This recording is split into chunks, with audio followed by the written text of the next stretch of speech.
À quelques semaines du budget, Business Magazine revient sur les 4 derniers budgets et la philosophie du ministre des Finances, l'honorable Dr Renganaden Padayachee.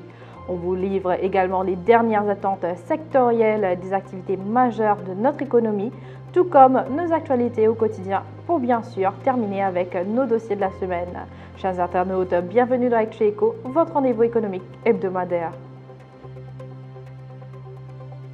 Dans la forme comme dans le contenu, le 5e budget du ministre des Finances, le Dr Renganaden Padayachee, avant les législatives, s'inscrira dans la continuité. Il se concentrera notamment sur 3 axes principaux, le capital humain, la résilience économique et la résilience climatique.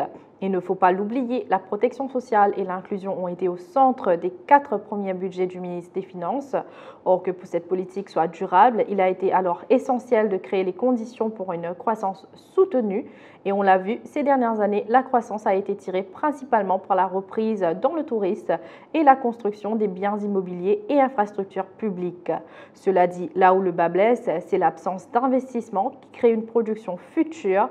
Ainsi, on se demande si les politiques actuelles créeront la viabilité pour nos secteurs, en outre notre économie. Le coût de la vie mine la confiance des consommateurs. Dans une étude rendue publique ces derniers jours, Analysis, une entité affiliée à Kantar, se focalise sur l'impact continu du contexte d'incertitude et d'inflation sur les 2 tiers des consommateurs. Le principal enseignement de cette étude, c'est que 63% des participants ont admis rencontrer des difficultés à respecter leur budget mensuel et à couvrir leurs dépenses courantes. Concernant la perception générale des prix, elle est nettement à la hausse, avec 73% des personnes interrogées estimant que les prix ont considérablement augmenté. Toujours côté des actualités, le Fonds monétaire international, notamment le FMI, a proposé des mesures fortes en ce qui concerne le système de pension à Maurice, dans le cadre des consultations au titre de l'article 4. Des recommandations telles que relèvement de l'éligibilité du Basic Retirement Pension à 65 ans relancent les débats sur le régime en place et sur la possibilité d'exclure la tranche de 60 à 64 ans d'une pension de retraite. On vous en dit plus dans l'édition de cette semaine-ci.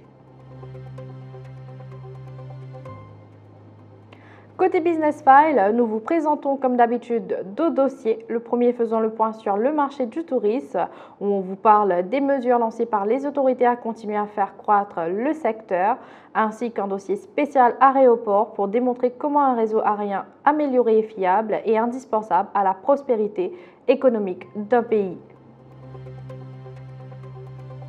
Et voilà, c'est ici que nous vous disons à très bientôt. Retrouvez-nous pour une nouvelle émission la semaine prochaine. En attendant, on vous laisse sur les images du Women's Golf Day organisé la semaine dernière par le groupe Constance Resort & Hotels.